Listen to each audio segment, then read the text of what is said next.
Bismillahirrahmanirrahim. Assalamualaikum warahmatullahi wabarakatuh. Syukur alhamdulillah kita bisa berjumpa lagi di channel ini.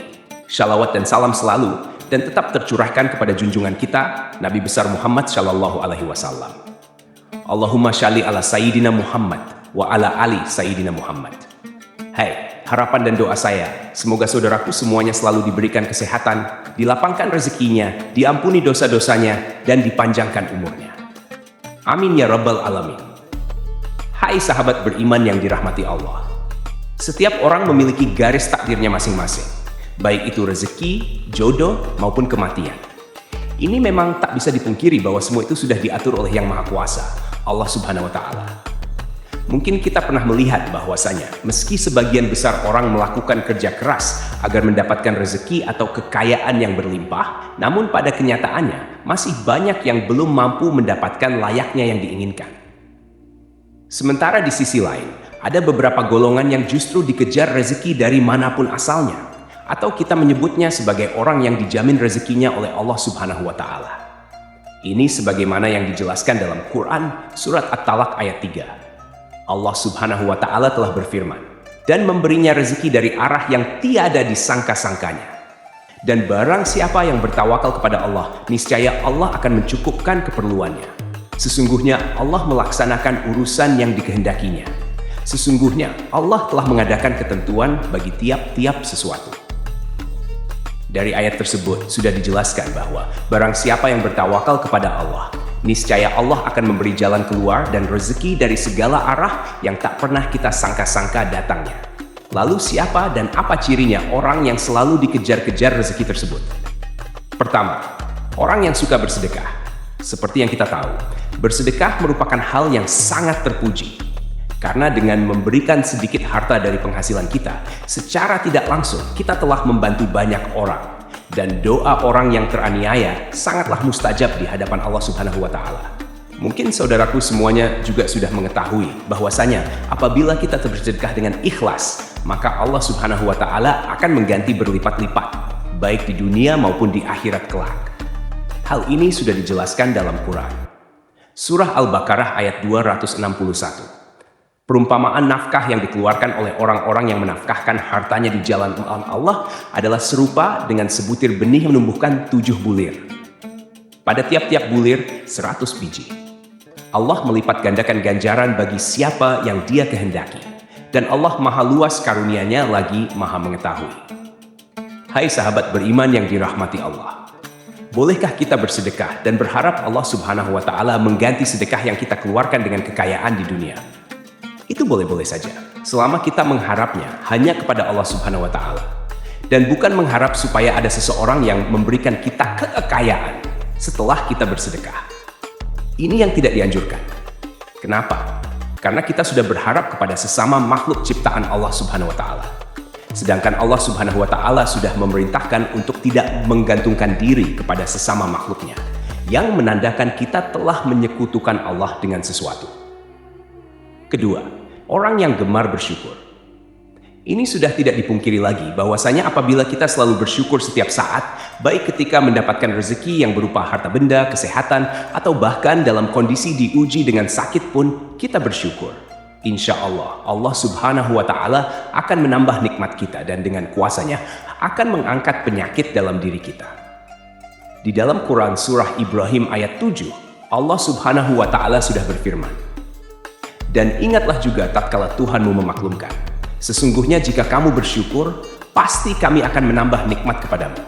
Dan jika kamu mengingkari nikmatku, maka sesungguhnya azabku sangat pedih. Dari ayat di atas sudah jelas dikatakan bahwa barang siapa yang sering mensyukuri nikmat, maka Allah akan menambah nikmat tersebut. Untuk itu, teruslah bersyukur dalam segala kondisi dan lakukan setiap hari. Insya Allah, nikmat kita akan terus ditambah oleh Allah Subhanahu wa Ta'ala. Amin ya Rabbal Alamin. Yang ketiga, orang yang sering membaca Al-Quran, terutama surah Al-Waqiah. Surah Al-Waqiah memang dikenal memiliki keutamaan dalam hal mendatangkan rezeki atau nikmat.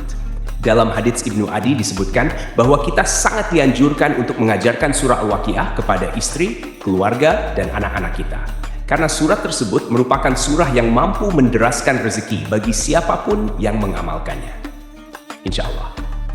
Yang keempat, orang yang sering beristighfar. Istighfar merupakan salah satu usaha batiniah kita untuk memohon ampunan kepada Allah Subhanahu wa Ta'ala atas segala dosa yang kita perbuat. Lalu, apa hubungannya dengan selalu dikejar rezeki? Orang yang selalu beristighfar dalam kondisi apapun secara tidak langsung dapat membersihkan hatinya dari segala dosa dan kesalahan. Ketika hati kita bersih, maka kemungkinan besar rezeki yang diberikan oleh Allah Subhanahu wa Ta'ala bisa sampai kepada kita. Dalam Quran Surah Hud ayat 3, Allah Subhanahu wa Ta'ala sudah berfirman, "Dan hendaklah kamu meminta ampun kepada Tuhanmu dan bertaubat kepadanya. Jika kamu mengerjakan yang demikian, niscaya Dia akan memberi kenikmatan yang baik terus-menerus kepadamu sampai kepada waktu yang telah ditentukan. Dan Dia akan memberikan kepada tiap-tiap orang yang mempunyai keutamaan atau balasan keutamaannya.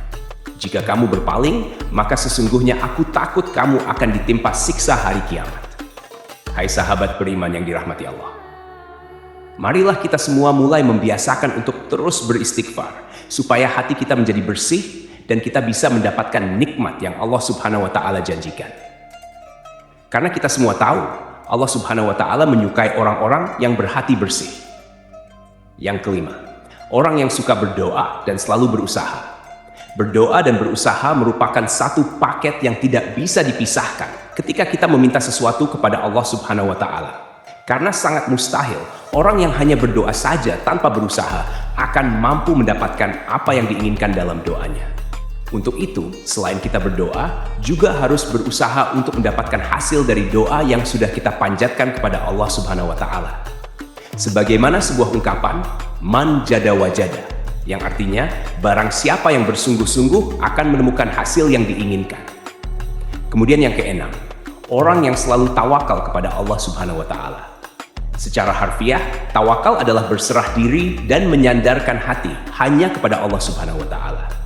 Orang yang tawakal merupakan orang yang sangat yakin, seyakin-yakinnya, bahwa hanya Allah Subhanahu wa Ta'ala saja yang dapat memberi, memberikan, dan mencegah. Maksudnya adalah memberi manfaat dari apa yang telah diciptakannya, memberikan nikmat kepada setiap manusia dan seluruh jagat raya beserta isinya, serta mencegah keburukan yang dilakukan manusia maupun dari setan.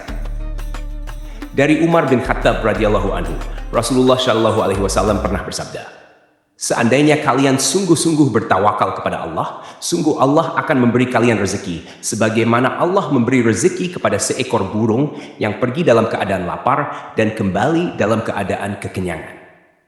Hadits riwayat Ahmad, Tirmidzi, Nasai, Ibnu Majah, Ibnu Hibban. Dari hadits tersebut sudah sangat jelas dikatakan bahwa seekor burung saja Allah Subhanahu wa Ta'ala sudah menjamin rezekinya. Apalagi kita sebagai manusia yang mau bertawakal hanya kepada Allah Subhanahu wa Ta'ala. Insya Allah, rezeki tidak akan pernah putus berikan oleh Allah Subhanahu wa Ta'ala kepada kita. Wallahu a'lam bishawab.